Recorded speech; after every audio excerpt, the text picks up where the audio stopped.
if your inventory is growing, but your sales are not growing, something is wrong.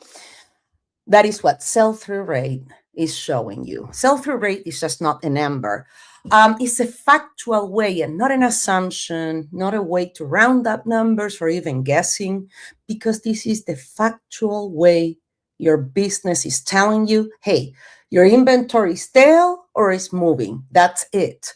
And today we're going to talk about best inventory practices that help resellers increase sales without listing more. Again, we're doing a awareness sell-through rate campaign. And for this conversation, I'm going to bring our amazing Trish Glenn. Welcome, Trish. Hey, everybody. How are you, Clara?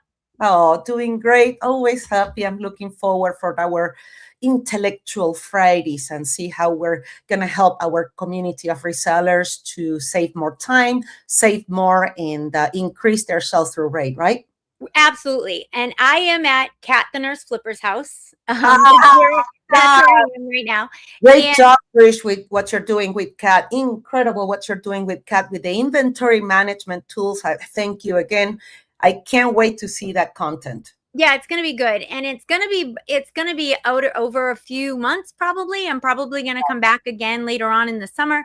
I do think, I saw today on Facebook, somebody said, I have 36,000 items and I need to do inventory. So some people, it takes a lot longer and we're setting up processes. It's been really great. I've learned a lot, to be honest with you, because usually I just do clothing. So it's been a learning expedition for me also. Right. So, for years, I'm sorry. No. So, you've been working very hard on different channels, Trish, on the sell-through rate awareness, and also on a contest that even on your session of Mastermind. Thank you, Chris. We have even List Perfectly listing party community members helping us to make sure that this contest is fair and a success for everybody. So, Trish, let's talk about STR. Okay, so I just want to say, so today we're kind of talking about high level stuff. If you do not know how to figure out sell-through rate, we had a video go up this morning. Actually, it only went up a few minutes ago. So it's 49 seconds ago it went up on this channel. So after this, you can go and watch it. I love the accuracy of the timing, Trish. Understanding the true sell-through rate. So that is a video on our channel, on the List Perfectly YouTube channel. And what that's going to do, it's going to help you figure out how to understand your own sell-through rate. But it's a math equation. And I know math can be scary for a lot of people. So I just want anyone who doesn't know what we're talking about, if you don't know how to figure out your STR, we have a video for you. And it also has a companion piece, a companion worksheet. It's right there. That's exactly where it is. And it has a companion worksheet that goes with it that you can get. And so we just want everyone to understand this. We think it's that important that we really want everyone to understand. And for me, for a long time, we were always just told to list more. Right? List more. And while listing more is absolutely no doubt. Depending on what you're trying to do. Amen to that, okay? Right. Okay. Exactly. We are not telling people not to list more. We absolutely understand that to get you where you want to go, you sometimes need to list a lot more than you're listing. But sometimes it is also that you need to fix the inventory that you have already. Did you buy the wrong things? Do you have the wrong product mix? Do you have pricing problems? Do you have weak listing quality? Are items in the wrong category? So by looking at the inventory that you have and figure out what is selling and what's not selling, that you can kind of get a better idea of what you're doing. So sometimes it isn't just that you have too much inventory, you're carrying the wrong inventory. Or sometimes it is that some things are long tail comparatively to short tail, right? And so sitting on some items, when you look at the sell-through rate of an item, you can be like, okay, you're right. That's supposed to sit in my store for a couple of years. But sometimes you look at things and you think, that's why I still have this. Or how many of us had looked at something and thought, why did we buy this? Right. We've all done that, right? So that's kind of impulsive, let's say, not based on data.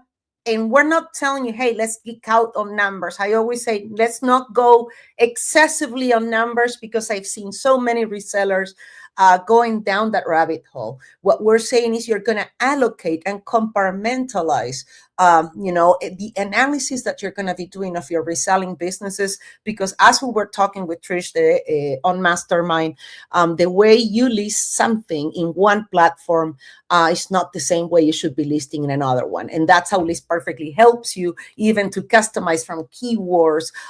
We help you to send different titles to marketplaces. There are so many different things we can help you do in order for you to improve your sell-through rate. Absolutely. And so, Clara said to me yesterday that your inventory is either helping your business or it's slowing it down, right? And that's absolutely what is happening, depending on what you have and how you're listing and how it's going, and to be real with ourselves about how that all works together. Yeah, because the not all inventory should be, and I think I see this a lot, Trish. It's like resellers said one listing strategy for everything, when it should be different listing strategies depending on the different categories of items that you're listing. Oh, go ahead. I don't know if you agree with that. What do you? No, I agree with that. Differently on everything. So the guys, she's volume seller, and I love to max the maximum amount of, even with cents, okay, per penny per item. So Trish, what do you think about that? I do think that's right, but I also think it's maybe not just category, it can also be price.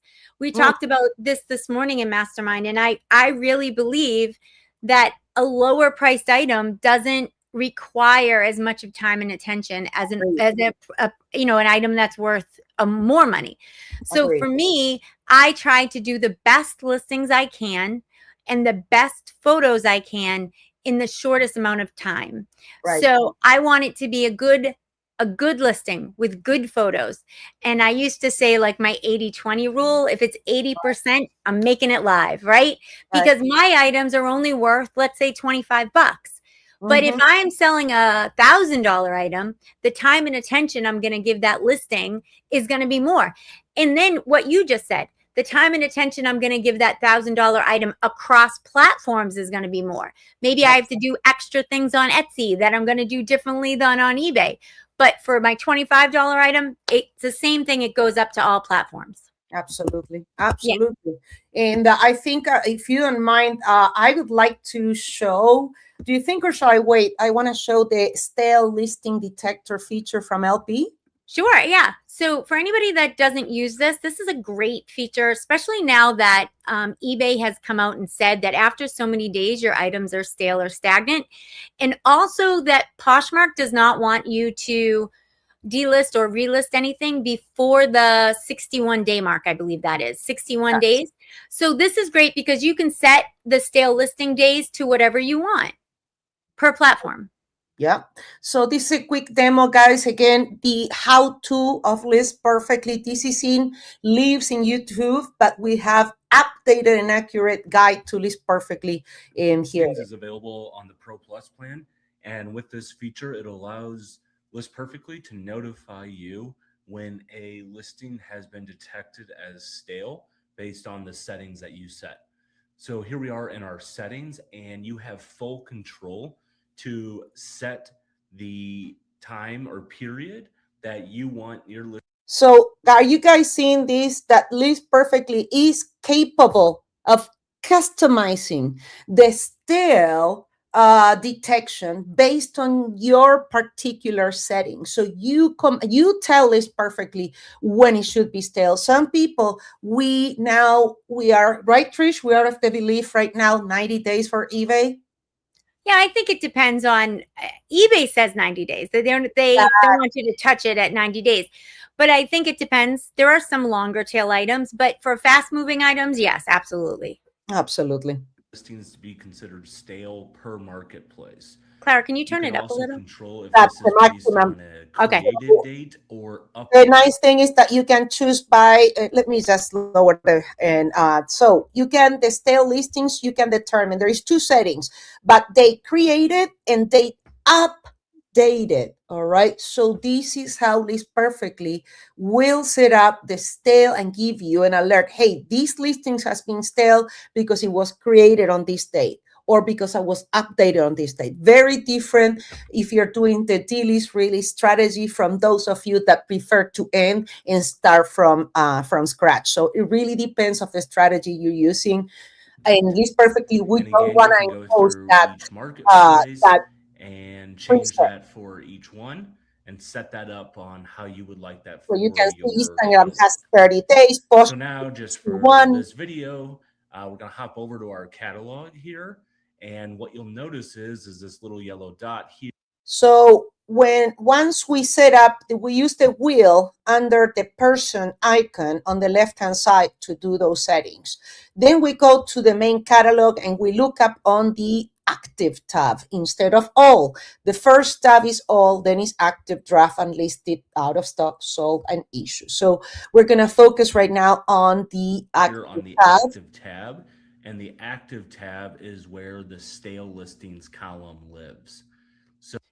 So that's where the stale listing column lives.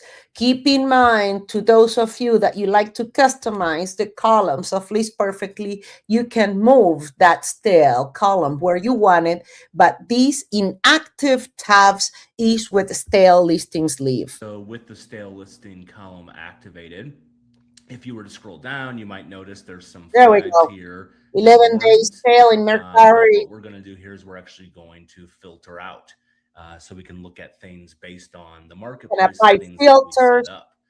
So with stale listings filter, we're going to choose our marketplace. I'm going to choose to review listings on eBay. Remember, you already preset, right? A certain day. So now we're going to even go with more customization, because you can do that or just go with the preset that you did earlier. For created that have been considered stale for over 15 days.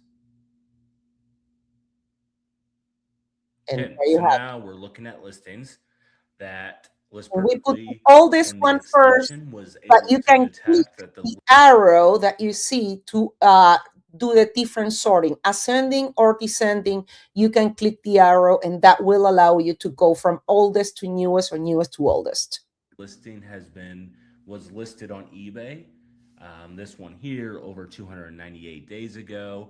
And this gives us the ability to manage our listings and be notified on what So we.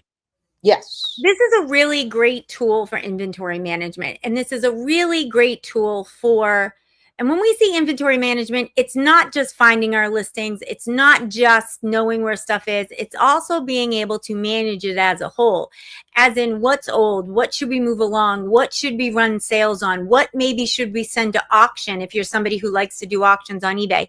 You know, and those things, this tool gives us the ability to be able to pull those things up very quickly and recognize how long has this been on, etc.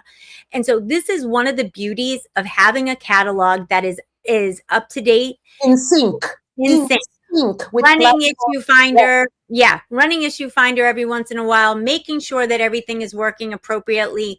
And so this is one of the benefits of that. And I really think it's an underutilized tool that maybe we also don't talk about it enough. Maybe I don't talk about it enough.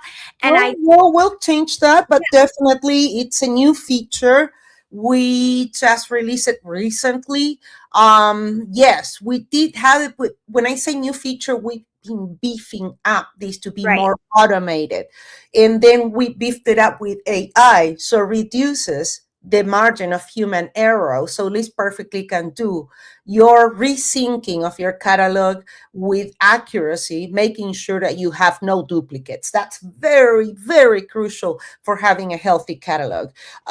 Chris says as of yesterday, she removed all her clothing from Mercari, and I'm only going to cross list non-clothing items there. Nice. It just hasn't been worth my time, even cross list clothing there. So well done, Chris, for strategies. Yep. That's what we're talking about with sell-through rate. Try different things. And if it doesn't work, you can always go back. Exactly. You're not hurting. I mean, may you miss a sale, maybe, but you have no idea. But if you spend the time where you're making the money, it's always worth your effort. I mean, and I think if you're not selling those things there, why do it? Exactly right. Yeah, no, absolutely. And I think this is where most resellers lose money quietly. Stale inventory takes space, time, and attention. Your inventory should be audited and optimized in different ways for different resellers. The way Trish does it shouldn't be the way I do it, etc. So have different strategies depending on your listing situation, depending on the size of the storage you have, depending, because we all been guilty of sometimes sacrificing our families' best interest in our homes and maybe flooding a little kitchens. I've done it. The TV room, the living room has been full of inventory because I found a heck of a deal that I couldn't pass by, right? You feel personally attacked right now. But that's what it is. Many of us, we go through that, and that's okay. But what you want to ask yourself right now, okay, reseller, ask yourself, what percentage of your store is actually producing sales? In mic drop there. All right. So this is the hard questions that you want to do to yourself in order to make educated decisions so you can have a sustainable business. Embrace these hard questions. Yes, they're scary. Yeah, you might have some insomnia. So what? But you know what? You're gonna be in control, and you're gonna be controlling your business and not your business controlling you. That's what STR does for you. And one of the things I think we also need to talk about when we're talking about that is that many resellers end up with what is called a death pile in the business, right? Oh. We call that a death pile. Right. Inventory that's never been listed, inventory that needs to be researched or prepared, like, things that maybe you bought that had a stain or something like that. When inventory takes too long to process, it slows everything down. So if it's only worth X and I need to bring it home and iron it and stuff, I'm not buying it, right? So you've got to, I know a lot of us who work for ourselves, we don't put our time into what these things cost. We don't think about our own time. And I would absolutely beg you to make sure what you're doing is worth your time and effort, because while it takes just as long to list, I'm not going to say the most expensive item, but it takes just as long to list certain items, right? So you want to make sure that it's worth your time and effort. So, and we talked about multiples this morning, Clara, and about how a listing that you have multiples of, that can be worth putting a lot of time into because it will continue to sell for you. Yep. You do it once, you do the job once, and then that's it. All you have to do is just keep learning. And for those of you that you have a lot of the same quantity, one of the best STR tips I'm going to give you from me, okay, is ask your customer what motivated you to choose this, obviously, after the time, for feedback and everything, but message them and ask them what motivated you to buy these from my store. Thank you for supporting my business. Get to know what motivated, what was the reason behind the click. That's crucial. It's interesting because I would never do that. But I think that goes to show you, right? I think that goes to show you that Clara's buyers were collectors, were people who really appreciated the vintage clothing that she was selling. I think that the people who are buying the Gap t-shirt from me or the Walmart 2X shirt from me, they don't care. They're not asking me why they're buying from me. I think it's all search based, right? They're looking for the exact item they want at a price point they're willing to do it. But if you're Clara, you're building a relationship with people. You're trying to gather information. Why did this collector pick me over somebody else? And so again, that's a good point. Are we where we put our time and effort? For me, that would be a waste of time, because trust me, no one cares where they're buying their Under $70, I wouldn't do it because it's exactly not worth my time. right. Obviously, my price point of acquisition on items that was under 100, I had to keep it max $3. I always have that rule that I would never break. So another thing that I recommend, another sell-through rate thing is set a law, if you please. Write it in stone and blood, okay? This is your max if the item is approximately $50. This is your max if the item approximately is 100, and so forth and so forth. All right? Agreed. I want to say something about that, but I just want to say what Ozzy said. I realized that cleaning shoes takes me forever to get around to it. So now I focus on already clean shoes. That was me. I would be like, oh, these shoes are worth $50. But if I had to take an hour to clean them, I wasn't doing it. Oh, no. So why am I wasting the money? Why am I tying up the money that I could be spending on to get other things to do that? So I think that's a really good thing to know about yourself. When I repair things, guys, I think of myself as a subcontractor. All right. So I would be like, for example, I would go and find out how much my dry cleaner would charge me, because I'm really good at knitting and sewing. And I would go and find out how much my dry cleaning would charge me to repair professionally, like a silk lining of a collectibles men's suit, right? Back in the day, they were done with rayon and silk. So to sew that, you have to be so gentle. So I would ask them, and then she would tell me so much. So then I figured out, okay, she's charging me $25 an hour. Perfect. So I would be like, if I cannot find, okay, a good percentage out of the sale to pay myself for that repair, so then that's not worth, like Crystal said, is not, the answer is no. I immediately stopped doing it, because you have to see it yourself. Your time is money. So if you are sacrificing your time in order to do things that maybe, yes, you're getting some satisfaction because maybe you're reducing landfill. That was me. I would get sidetracked because I was reducing landfills. I was like, oh, but I'm reducing landfills. That was a trigger for me, Trish. So, right. But you have to see it objectively and treat yourself as a subcontractor and make sure you're getting paid for those repairs if you're doing it yourself, or making sure that the pool for the third party you're hiring for the repairs as well is getting well paid. And I think this is a good barometer too. Would I pay an employee $15 to $17 an hour to do this? And if the answer is no, then it's not worth doing, right? And Crystal, I agree with Crystal. Crystal wrote, I don't repair or clean anything anymore. If it can't go in the wash, it is sold as is. Yeah, and then that's a decision you make, right? Right. Is this willing to, Elizabeth, she's in our mastermind class and she's in listing party, and she had a vintage Patagonia.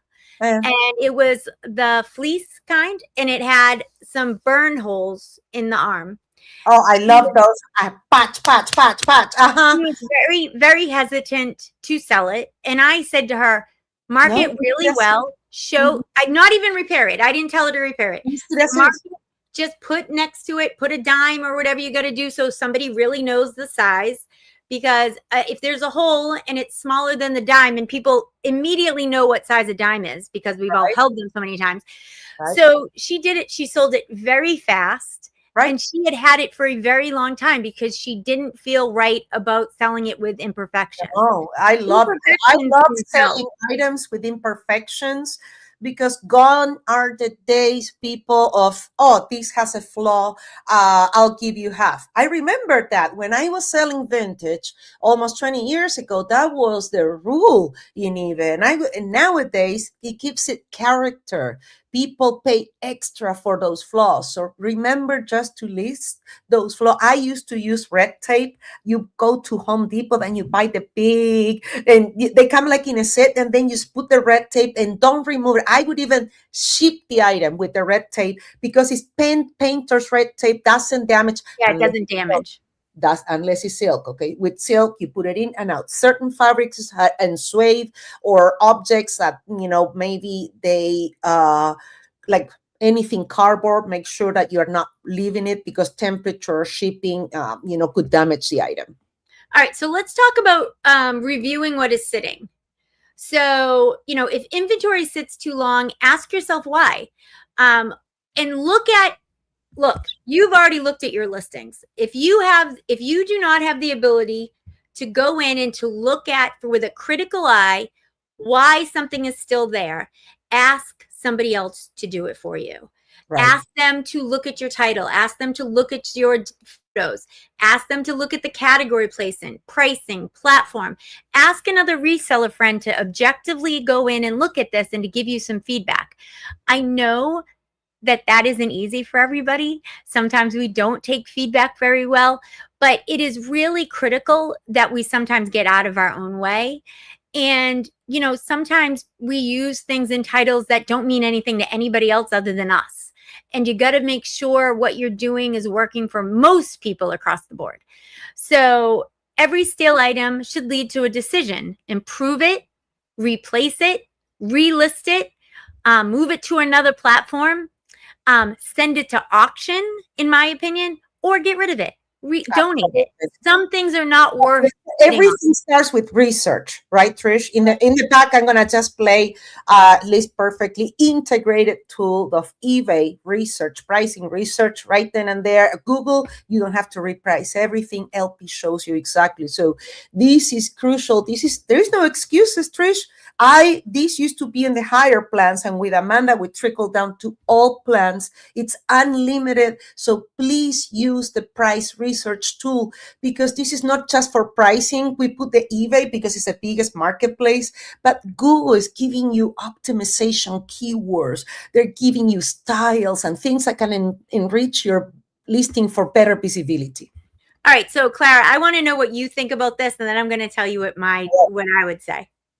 When going through my dev pile, should I prioritize highest value items or seasonal ones? Oh, wow. I love you, Aussie. You are a great question. Okay, so Aussie, I came from a partnership with Amanda. We couldn't be more different. And that's my co-founder here with List Perfectly. Amanda needed to start with the highest price items to motivate herself. Me, I like the seasonal ones because I wanted to increase my sell-through rate. Amanda, she wasn't the salesperson in the family, still not. She creates code.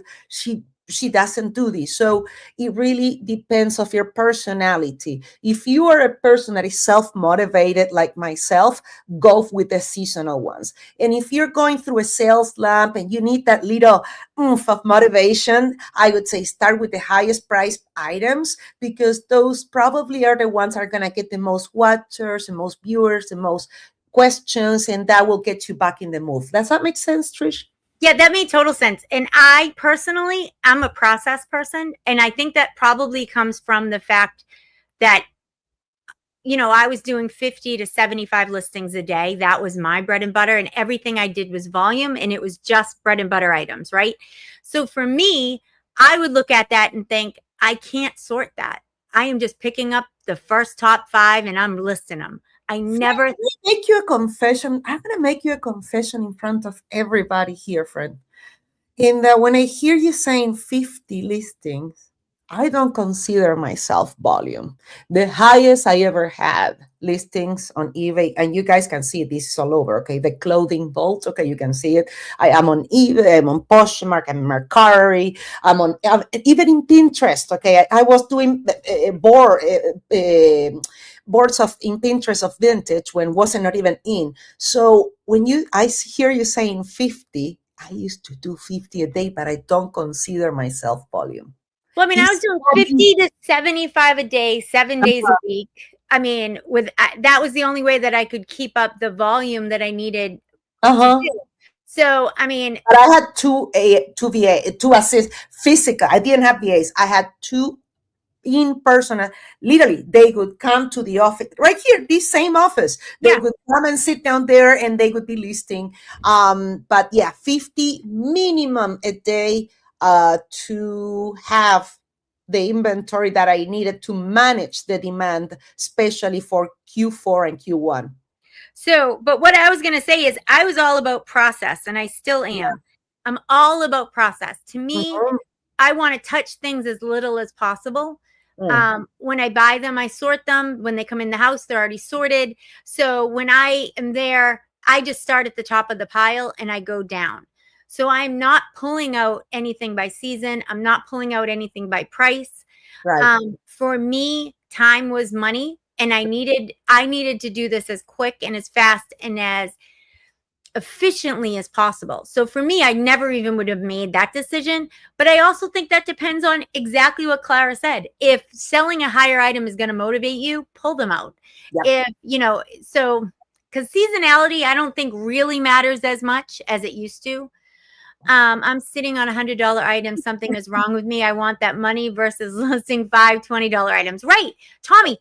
And I understand that. And that's why I said this worked for me. This was my business. You But see, some that's people, what I'm saying. Depends what motivates you, and that's nothing wrong about it, Tommy. Nothing wrong. Now, if you're telling me you're behind on bills, okay, and now I'm gonna be like, no, you go list that right now, okay. But otherwise, just go with what motivates you. I think that resellers sometimes I think that one of the biggest mistakes I've seen in resellers is when they protect the inventory emotionally. Maybe because the brand was strong in the past, or maybe because they paid too much and now it's just hard to admit. Because I think when you close the sale, you're admitting, oh, I overpaid, right? Now it's like so real. Or sometimes it's because the item just maybe feels valuable, but your business cares about conversion. Uh, you know, the thing is that you have to have a strategy, and it cannot be based on emotions, cannot be based on hopes, and or what happened last year. What happened last year is last year. I remember one of the things that they told me in USA as soon as my first job and in sales. I'll never forget, they told me, in sales you're as good as yesterday, Clara. right. And so one of the things that I would say about that is nobody cares. It's only worth what somebody else is willing to pay for it. That is all something is worth. So it doesn't matter how much money you have invested in it. It does not matter how much time you have invested in it. If someone is only willing to pay $20, that's what it's worth. That's it. And so sometimes could you sit on something and maybe get more money down the road? Absolutely. But whether you want to or not depends on a lot of things. Kelly is in the chat, and Kelly, I know, has a small space. And so for Kelly, I think sometimes maybe sitting on something, it isn't worth it for her because she needs the space. That was me in Long Beach, in California, guys. I was dying with the property taxes. I had one car garage. I'll never forget, with Amanda. It was a 2-bedroom, 2 bathrooms, and literally, so Amanda is on the front, I'm on the back, and we're paying at that time, 20 years ago, we're paying what? $10,000 on property taxes. I was dying, Trish. That's why we ended up moving to Arizona, because I was in a situation that I needed faster sell-through rate in order for me to keep paying the bills, in that not sit on it wasn't an option for me to sit. It could be a vicuna call. I'll never forget, at month we were with Amanda. Okay, it's been 11 months. Okay. So for us, that was the longest we could wait, just because it was the vicuna $10,000 coat. Right.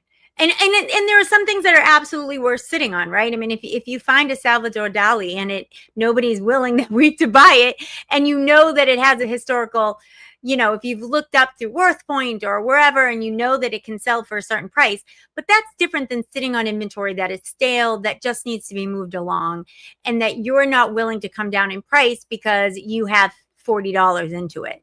But if you overpaid, I'd rather see you get $30 out of it and reinvest the 30 than continue to sit on the 40 and get nothing out of it. Absolutely. Absolutely. No. I couldn't agree more. Yeah, definitely. Storage is a crucial factor in order to determine where you should be growing your businesses. The resellers who grow are not always the ones sourcing the most. That is just a fact, okay? Are the ones that are running cleaner inventory systems.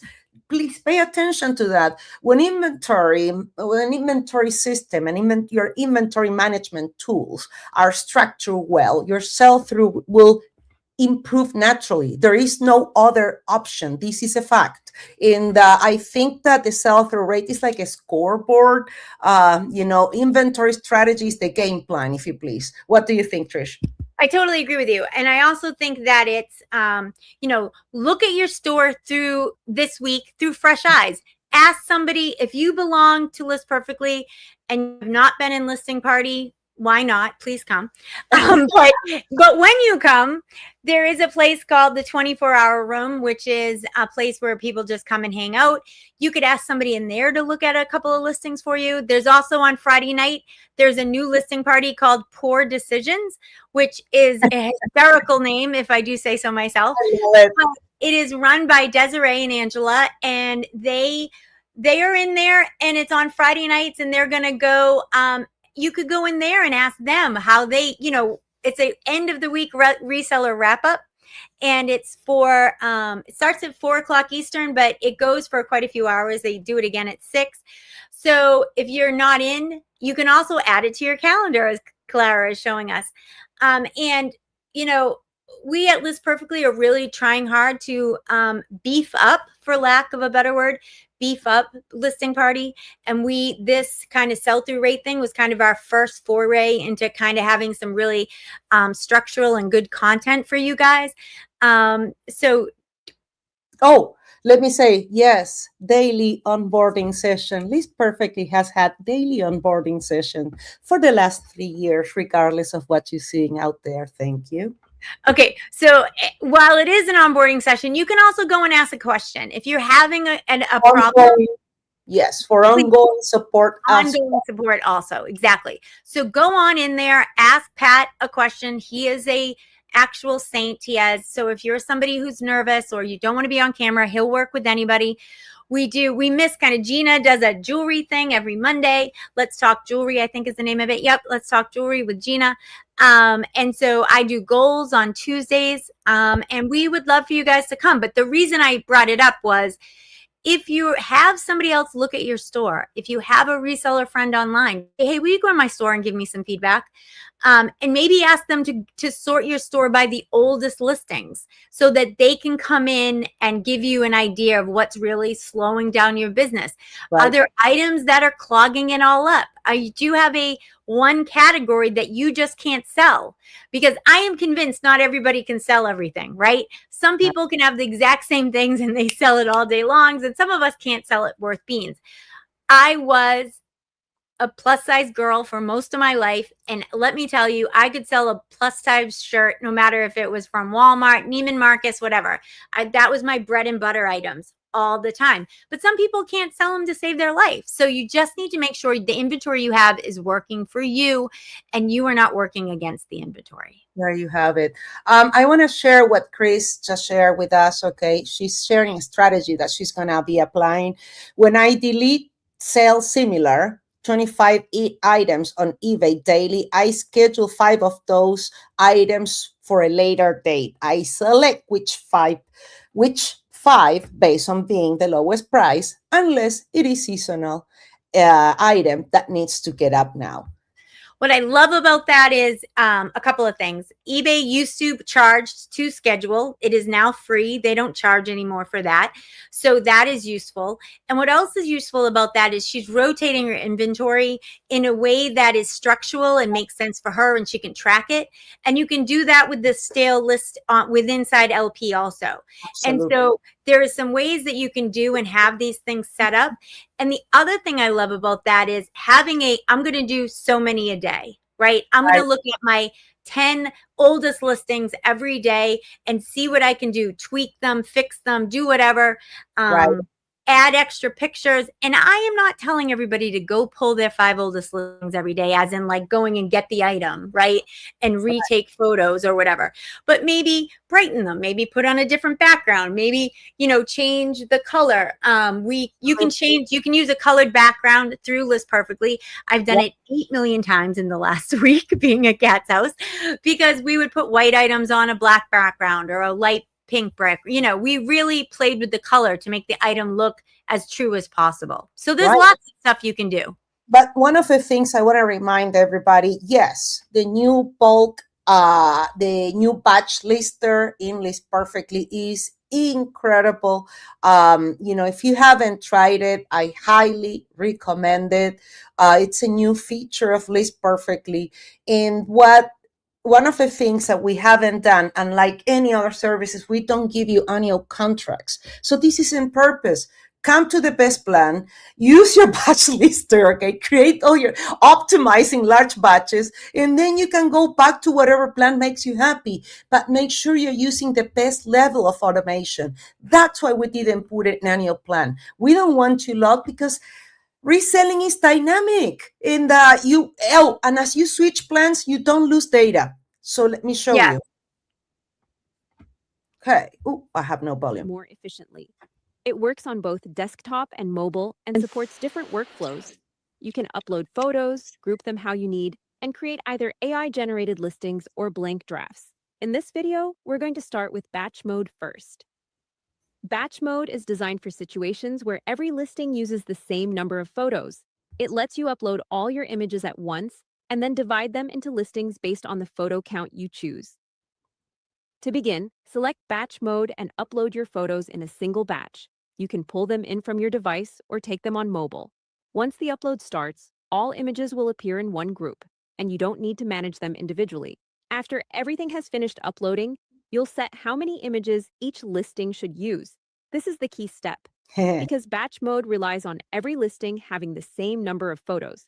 For example, if you uploaded 60 images and you set the value to 6 photos per listing, the system will automatically generate 10 listings. At this point, you'll see a sample layout showing how your photos will be grouped so you can confirm the breakdown before continuing. Once the photo groups are finalized, you can create the listings in 2 ways. You can make blank drafts, which only include the images and let you or your team fill in the details later. Or you can turn on Listing Assistant, which uses the photos to generate all titles, descriptions, and item details at once. You can also select your tone before generating. That's incredible. We can Batch mode keeps everything consistent and structured when you're working with sets of similar items. It speeds up the process by handling the grouping for you, while still giving you the option to either produce clean drafts or complete listings depending on your workflow. And we just improved the speed. Now, per listing, what is it? 6 seconds? Not 3 seconds? 6 seconds? Yeah, it's low. I just want to say, What? I said, yes, it's very low. I don't remember what the exact number was, but it was very low. Very fast. I heard slow. Okay, sorry. I was like, what? You said 3 or 6, and I meant low number, not. Yeah. Right. What I was going to say about that is, I've had a couple of people say to me, I don't like using it because you have to have the exact same number of photos. And I just would like to say there's a really easy workaround for that. We talked about it this morning in Mastermind.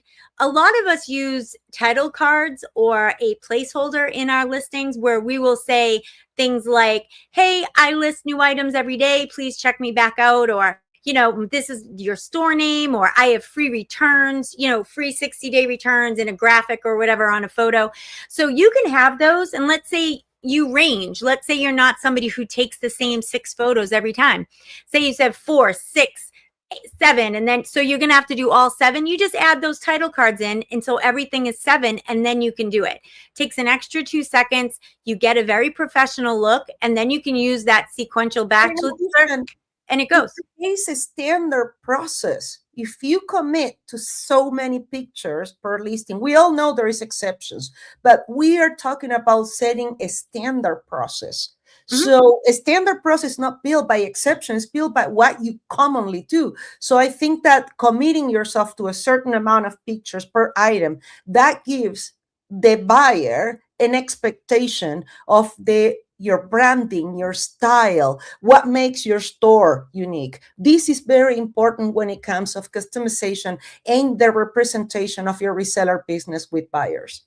Yeah, and I think it really only comes into play when you're an everything seller, right? It's much harder to come out with a specific process when you sell jewelry, class, this, that. When you sell anything, it's much harder to come up with a really I mean, I agree with you, Clara. I do this certain amount of photos for every single thing, but we talked about it this morning and somebody's like, well, if I do postcards so usually another thing I would say is do batches. Like I'm going to do all shirts Just today. the batches with the template, just saying. Yeah, exactly. That's why we built that one too. So you put your jewelry template, you merge it with batches. What Kelly wrote is pretty good. Mm-hmm. Yeah. Yes, I already shared that one. Yeah, it's pretty good. Well, this has been an incredible session, Trish. I am so, so happy. I want to remind everybody, sell-through rate contest, make it a move month, where we want you to sell more and not list more. We have enough listing contests out there. We need more sales contests. We're salespeople and that we're looking forward to help you increase your sell-through rate. There is multiple sessions on listing party. And don't forget that those of you can try list perfectly for 5 days, 100 listings, money back guarantee. There is no watermarks, no catch. Just come and join us and see why we're an incredible service, consistently leading the industry with incredible solutions. Thank you, Trish. Thank you, everybody, for watching, and we'll see you on Listing Party, where we continue and we go. Now we can have a dialogue. It's a Zoom session. You're welcome to leave your camera off, on, whatever you prefer. We're here to interact with you. Hey, Valerie, thank you. Oh, she's saying updating all listings and definitely working. Thank you, Valerie. Exactly. Don't forget, okay? You can always go to Pro Plus 1 month and then you decrease to the Pro Plan to the Business Plan $50 a month. So let List Perfectly do the heavy work for you and let us automate your listing process. Thank you, Trish. Thank you, everybody. Have an incredible weekend and many sales, everybody. Bye.